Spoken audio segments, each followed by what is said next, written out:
Hello everyone and welcome back to ET English Tutorials. And in this particular video, we are going to read uh, and I'm going to introduce you to the poem, the 10th poem from your treasure chest, and it is probably the last poem for class ninth ICSC. And in this video, I'm going to introduce you to the poem. Part 1. This is for the poem A Poison Tree. It's written by William Blake. And this is your host and mentor Avnish, and I'm therefore here to introduce you to the poem A Poison Tree. Starting with the author's introduction, William Blake was born on 28th November 1957 and he died on August 12th, 1827 in London. He was an English engraver, artist, poet, and visionary author of exquisite lyrics in songs of innocence and songs of experience. That is, he mainly wrote on songs of life, and uh, you know, he basically wrote about life and its experience. His most of the poems were based on life and its experience, so that is being told here. And profound and difficult prophecies, it's the name of the book, such as Visions of the Daughters of Albion, the first book of Urizen. Okay, fine, all this is not needed. These works he etched, printed, colored, stitched, and sold with the assistance of his devoted wife Catherine.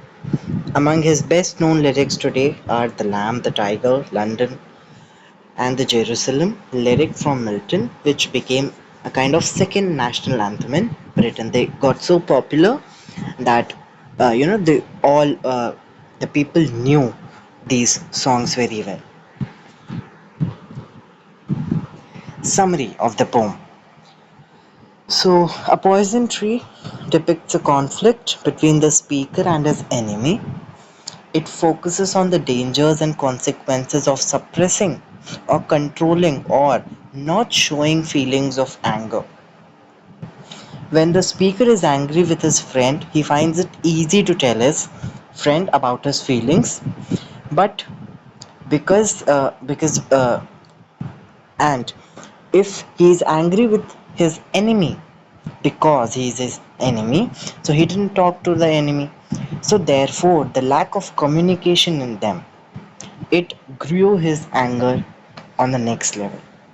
So when the speaker is angry with his friend, he finds it easy to tell his friend about his feelings, but he is unable to do the same thing with his enemy. That is, when he is angry with the enemy, he doesn't show or tell his anger to his enemy.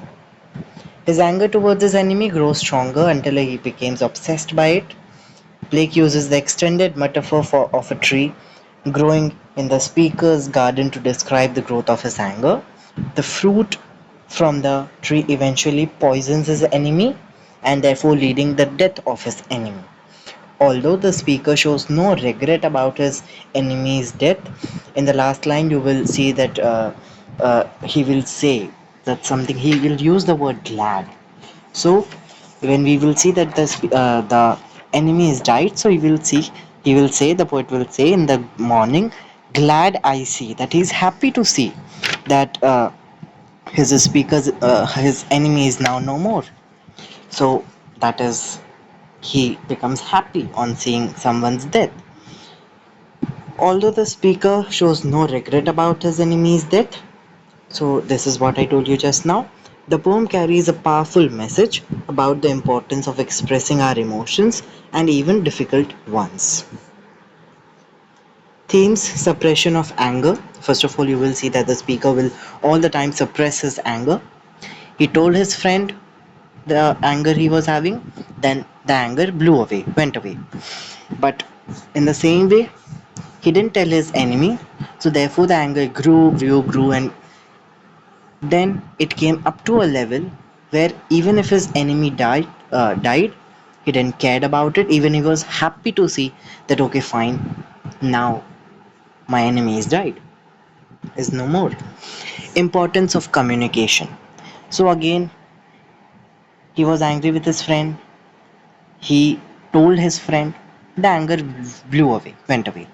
Same way when he was angry with his enemy, if he would have talked to that enemy, it may be possible that the anger in this case also should have blown away, and the enemy would have turned into another friend. So everything happy. But he suppressed his feelings, he lacked communication, and then all this happened, the death of his enemy. Deception and betrayal. So though he was angry with his enemy, but he deceived him, he betrayed him. He was like, he was deceiving him with happy smiles. Sorry, he was not showing his anger. Even he covered it with smiles. So that is deception and betrayal. And destructive power of hatred. He was hating this enemy to such an extent that when the enemy died, he uses the word glad. So these are the themes of this poem. Tone. Speaker uses negative, angry, and arrogant tones. Form. It's written in quatrains. The straightforward grouping of sets of 4 lines is one of the simplest and most recognizable poetic forms. We come to the structure. It has 4 stanzas, each stanza of a pair of rhyming couplets and the regular repeated pattern AABB. You get the rhyme scheme here. The poem also contains 2 clear turning points which help the reader to understand the character of the speaker. The first comes after the opening of 2 lines and shows the difference in how the speaker handles a difficult situation in separate 2 cases. In the second symmetry, it is introduced in the final 2 lines and shows the speaker's reaction to what has happened. The wording at this point is ambiguous. So ambiguous, uh, I will explain you the meaning of ambiguous in part 3. Right now, let's leave it. Okay, I'll let you know.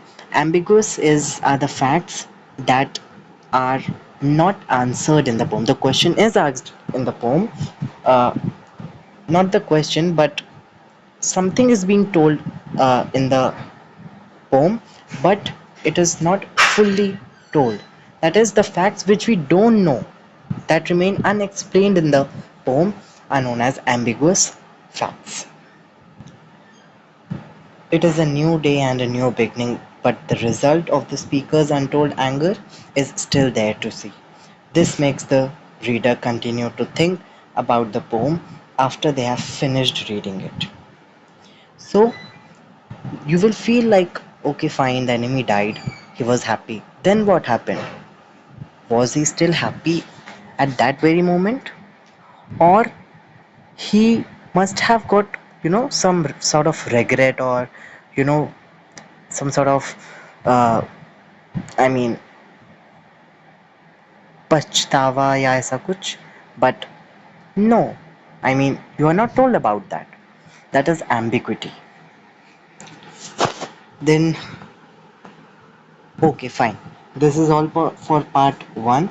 I told you the themes, I've told you the tone, form, structure, everything. I introduced the poem to you.